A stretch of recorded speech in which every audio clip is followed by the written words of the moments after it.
polymers have been utilized for years. They were initially designed for coatings because they were engineered in such a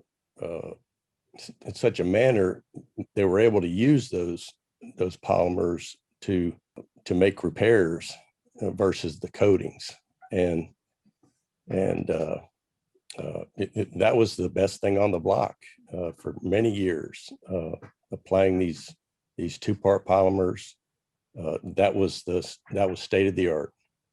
And being that I was in the business, I got to see how well the polymers performed, even when they were applied, from a true craftsman who really put a lot of passion into his repairs. And from my experience in the friction welding, I knew that there was a good possibility that the technology could bring a longevity to these relatively short duration repairs.